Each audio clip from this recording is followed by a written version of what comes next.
महानता एवं सफलतार रहस्य आत्मविश्वास। आत्मविश्वासर अर्थ निज आत्मस्वरूप विश्वास, निजर चैतन्य स्वरूप शुद्ध मोरे विश्वास।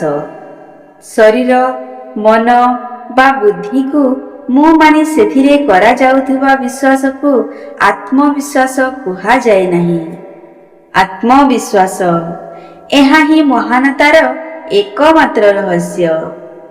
संसारर इतिहास सेही मुष्टिमेय व्यक्तिंकर इतिहास जेउ मानकर ठारे आत्मविश्वास थिला। एही विश्वास अंतःस्थित देवत्व को आह्वान दे प्रकट करि दिए।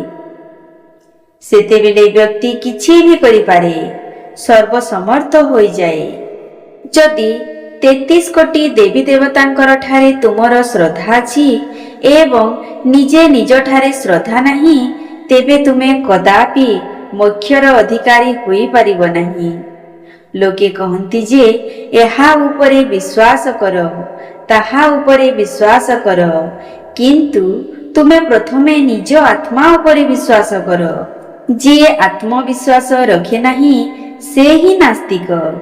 जेउ क्षण व्यक्ति आत्मविश्वास हराई दिए से ही क्षण तार मृत्यु आसी जाए। एहा केबे विचार करो नहीं जे आत्मा पाई किछि भी असंभव। एपरि विचार करिबा ही भयानक नास्तिकता। स्मरण रख जे तुमे निजे निजर भाग्य निर्माता। तुमे जहा किछि बल बा सहायता चाहि थाओ सबु तुम भितरे ही विद्यमान। एणु निजे निज ठारे श्रद्धा करिबा सिख। एही आत्मश्रद्धार बलरे निज गोड़रे छिड़ा होई जाओ एवं शक्तिशाली हुओ। उठ, जाग्रत हुओ आउ निजर परम लक्ष्य को प्राप्त कर। सिंह गर्जन सहित आत्मार महिमा घोषित कर।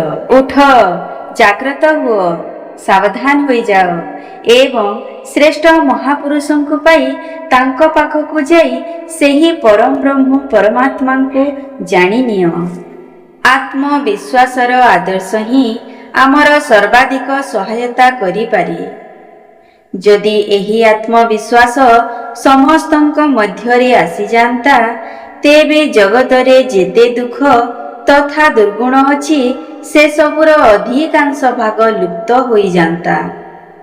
मानव जातिर संपूर्ण इतिहास रे समस्त महान स्त्री और पुरुषों ठारे जदि कौनसी प्रेरणा सर्वाधिक सशक्त रहिछि, तेबे ताहा आत्मविश्वास ही अटे।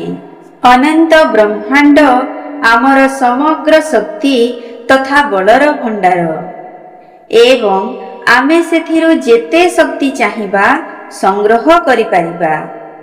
एथिपाई निजर आत्मा उपरे अर्थात निजे निज ठारे विश्वास कर।